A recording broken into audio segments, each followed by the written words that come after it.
This is LEGO's current TIE Fighter, and I have a massive bone to pick with it. In number 75300, the Imperial TIE Fighter is the only TIE Fighter that they have on shelves right now. Now from the outside, this TIE Fighter looks perfectly normal, other than some slightly downsized wings. However, once you buy the set and get to know it, there's a lot more things that aren't shown on the outside. So let's start off first with the actual price.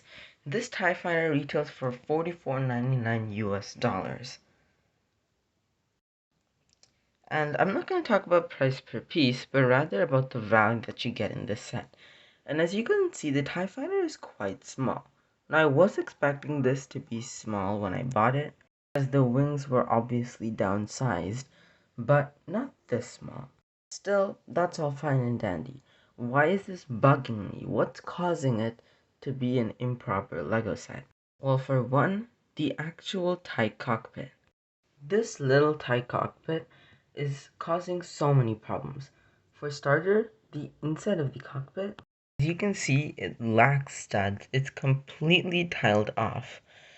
And this is an issue because, as you can see, this cockpit can open quite big. And so when you place your minifigure and close up your cockpit, you can shake him around when you're playing with the actual set. Okay, next issue. Still at the cockpit, the top of it.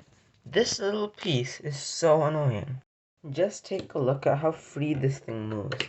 Oh, well, that's another issue, but more importantly, take a look how free this moves. This requires any pressure. And the touch of a baby can turn this, but it can also remove this. And I'm not saying this happens once in a while. No, I'm saying this happens so regularly. And all of these issues, they're gonna come back to one main idea. Okay, so now moving on to the back of the cockpit. What's wrong with this? Well, as you can see, LEGO actually let the two Springler missiles just come on out flat. So when you're holding with this, it's so easy to accidentally fire one of these that you have to hold it up like this. To play with the set, you have to hold it with like 2 fingers. That's not a good thing. And that's that my cockpit doesn't even close. Okay, well, that's a bit of an exaggeration. But you have to put an extra bit of force right there to close it. When you want to open it, you just lift it out like that. But look at this. When you close it, I was putting full force, and that happens. But when I put my normal force, that happens. And this isn't light force. Light force can't really move a piece that fast. Just look. Now you might be wondering, okay, how did I solve this issue to make it much more easier on yourself? You'll never believe this. But I'm not joking, I probably spent around 45 minutes searching for how to fix this issue. Sorry about the blurriness. Autofocus is a bit weird. But it's actually just by flipping around this 1x2 tile. You see this? Yeah, that right there. I went ahead and flipped over these 2 tiles, and now look at this. One singular swing. Simple, clean cut. Amazing. But the issue isn't the fact that this existed. No, it's the fact that LEGO let it exist. I mean, it was such a simple solution, but it didn't make any sense. Like, the only reason all of this is happening is LEGO's quality control. They didn't properly produce these 1x2 tiles. And believe it or not, the reason this is turning so much for me is actually not this piece. No, it's this jumper plate. You can see I replaced the jumper plate with another one I had. This one's gray, but still. And when you go ahead and put this on, this doesn't wiggle. Like, it just doesn't. It does a bit, but not at the same amount of force, and not at the same amount of turning point that this jumper plate had. Oh, that fell. And the worst part is, this isn't even something that a one-off case. As a matter of fact, LEGO's been leaving these little imprints on the sides of pieces for so long. I understand that it is a bit blurry, but I hope you can see it. Maybe if I get the lighting just right. Yeah, there it is. In the middle, those little imprints. Yeah, they've been leaving that on for pieces many years. Recently, it's been getting worse and worse. Next issue, well, it's the two and only tie wings. Also, I just noticed that there's another little quality imprint thing right there on that stud. But zooming back out, as you can see, these are two tie wings. Very nice. Look at this. Just listen and look. Oh, well, that was meant to happen. Okay, how about you just listen to this sound?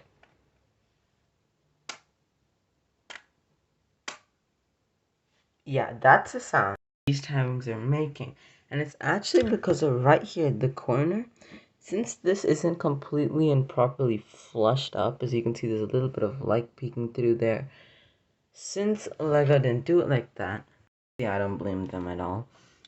This right here isn't perfectly angled so that it goes right up against that, which means the only thing that's holding this in place is actually this little black piece with the outer outline right there. I hope you can see it. Let me just show you it from a top view. It's that piece right there. Because of its outside this outside tinge right here, that's going inside the anti-side of this and holding it in place. But for some reason, I keep on just moving that around on accident. No joke, this literally just happened to me again when I was putting the wings back on. Well, now that all that is fixed, any other issues?